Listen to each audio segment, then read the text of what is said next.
इस तरीके से हम चक्रवृद्धि ब्याज हमेशा किसी भी प्रश्न में परिकलित कर सकते हैं। लेकिन अभी जैसा हमने देखा कि ये प्रश्न बहुत बड़ा हो जाएगा, ये तो हमने 2 साल के लिए देखा। यदि हमें किसी प्रश्न में 8 वर्ष दे दिया गया हो तो हम क्या करेंगे, इतनी बड़ी कैलकुलेशन हम 8 बार नहीं करेंगे, क्योंकि फिर ऐसे में बहुत बड़ा वो प्रश्न हो जाता है। इसलिए चक्रवृद्धि ब्याज निकालने का एक अलग और तरीका हमारे पास है, एक नया सूत्र है।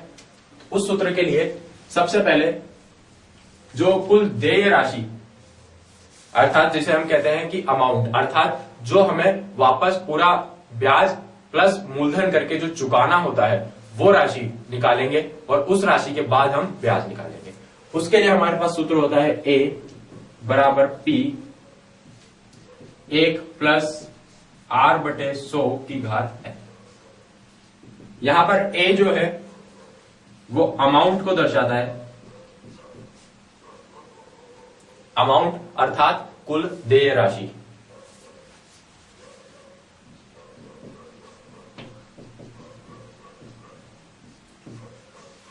P का अर्थ है प्रिंसिपल, प्रिंसिपल अर्थात मूलधन।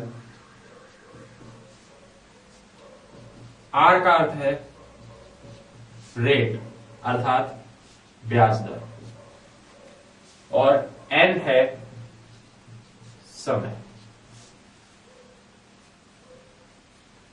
तो इस सूत्र के द्वारा तो हमारे पास अमाउंट आएगा, और अब हम जानते हैं कि जो अमाउंट होता है वो मूलधन प्लस ब्याज होता है। अमाउंट बराबर P प्लस आई। तो अगर हमें ब्याज निकालना होगा I, तो हम अमाउंट में से मूलधन को घटा देंगे, कुल देय राशि में से मूलधन को घटा देंगे, तो हमारे पास इसका उत्तर आएगा चक्रवृद्धि ब्याज का A माइनस P बराबर I।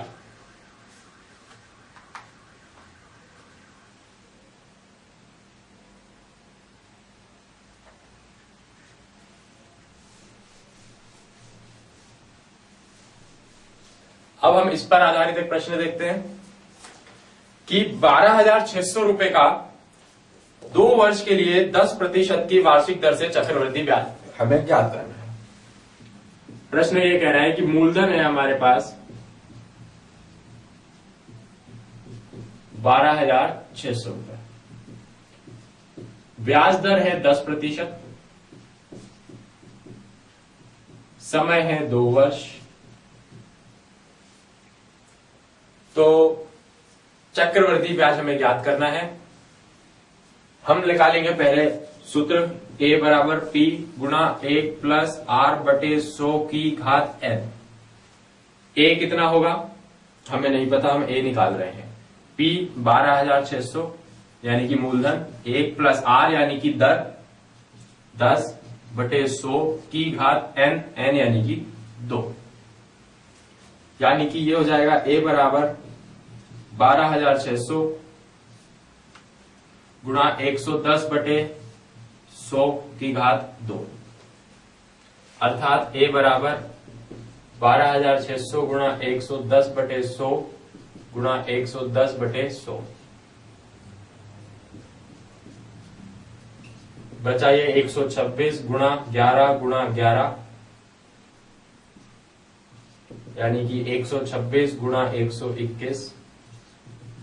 126 गुणा 121 हम कर लेते हैं, यह आ जाएगा हमारे पास 15,246 रुपए। तो ये आ गई हमारे पास अमाउंट अर्थात कुल देय राशि। अब कुल राशि ये होगी तो हम निकाल सकते हैं चक्रवृद्धि ब्याज।